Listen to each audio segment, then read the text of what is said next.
Muy buenas tardes amigos de Política, bienvenidos a una nueva edición de Diálogos con De Política. Soy Rodrigo Chiguitupa y como siempre los voy a acompañar en el programa. En esta oportunidad tenemos la participación de Pilar Viggio, ¿no? Quien es gerente de Información y Educación Electoral de la Oficina Nacional de Procesos Electorales. Y vamos a abordar un tema que preocupa bastante, ¿no?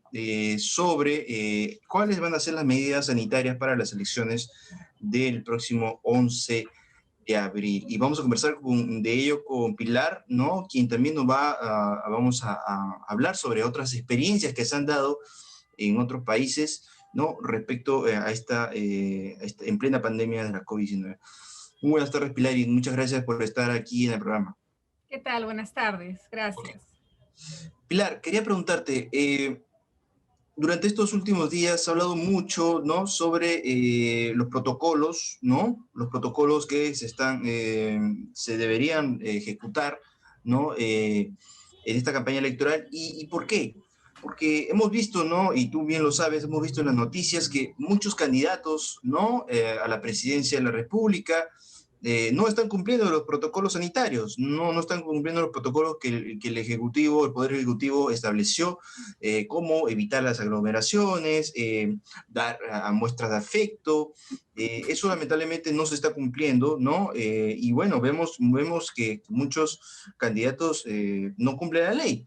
¿No? Eso lo vemos principalmente en provincia, lo vemos, ¿no? Donde se pudiera ver que no hay un control.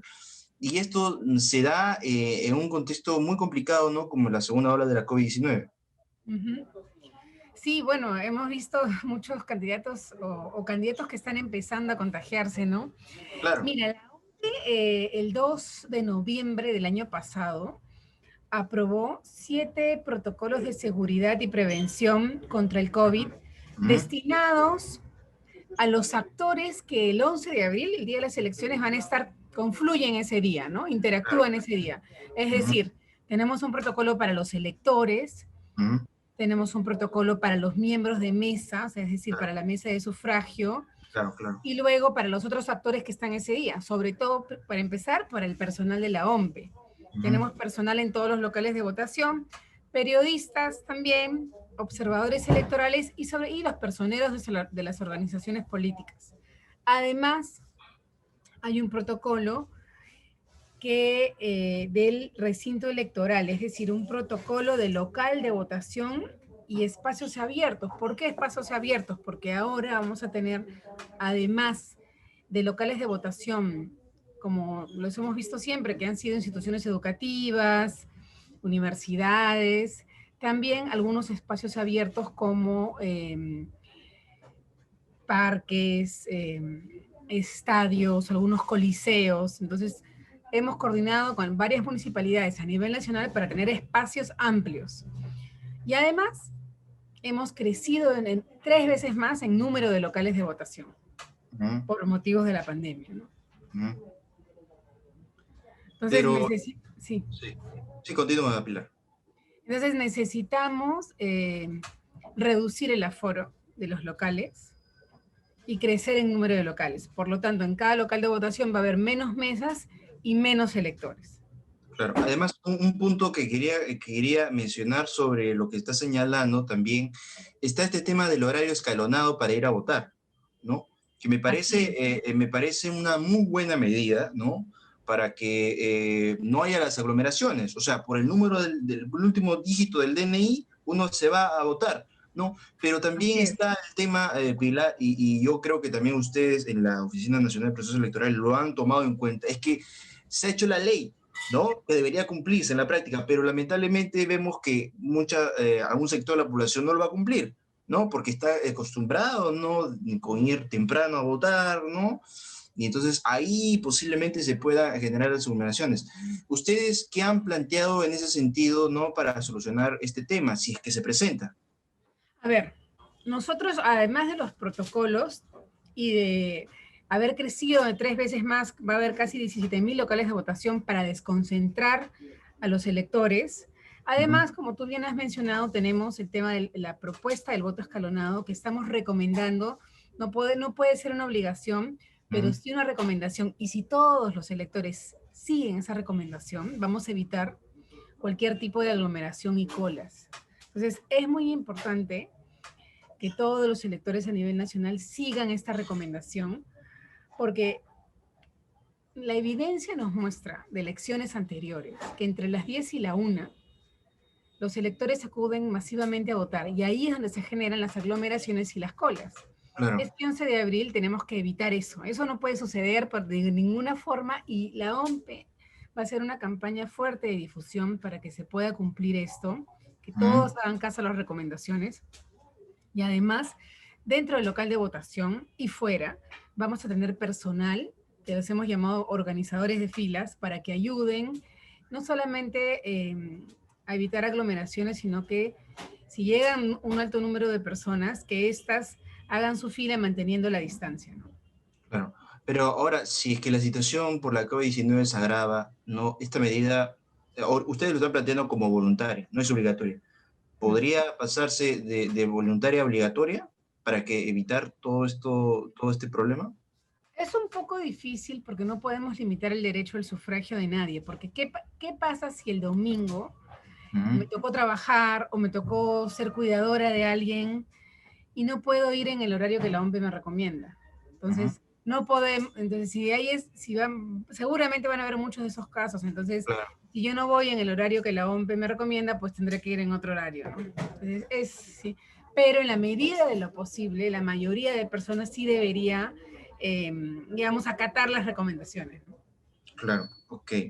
Ahora, quería preguntarte, también se está hablando mucho de los protocolos que pueden seguir los candidatos. ¿Cómo observas esto? Y más aún que, como tú bien lo has dicho, ¿no? Ya hay candidatos que se han contagiado por la COVID.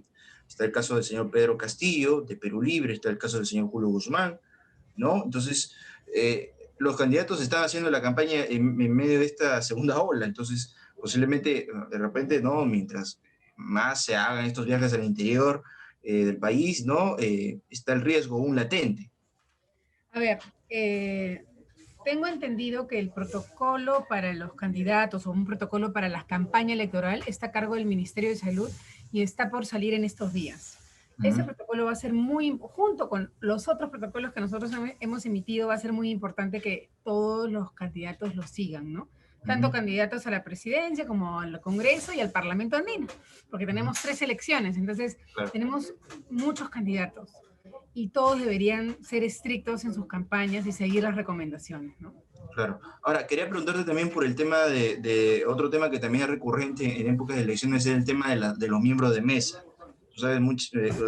Tú sabes que hay algunos ciudadanos, ¿no? Que salen elegidos miembros de mesa, pero ellos al final no quieren cumplir esa labor, ¿no? Y hemos visto en las elecciones, ¿no? Cómo algunas mesas se demoran, ¿no? En instalarse. Ustedes han proyectado para solucionar estos problemas que evidentemente se ocurren, ¿no? En algunos centros de votación. A ver, la buena noticia es que este año los miembros de mesa van a tener un incentivo económico de 120 soles por Ujú, vuelta. Digamos, en la primera vuelta 120 soles y si hay una segunda vuelta otros 120 soles. ujú, Además del día no laborable, no compensable el día siguiente. Por ujú, lo tanto, nosotros, este viernes es el sorteo de miembros de mesa. Se publica la lista, luego entra en un periodo de tachas y el 15 de febrero es la publicación definitiva. A partir de esa fecha, nosotros vamos a hacer una campaña intensiva de capacitación, perdón, de ubicación y luego capacitación de miembros de mesa. ujú. Tenemos recursos virtuales y también va a haber algunas sesiones presenciales para capacitar a los miembros de mesa y es muy importante que, digamos, debido al contexto en el que nos encontramos, todos cooperen, ¿no?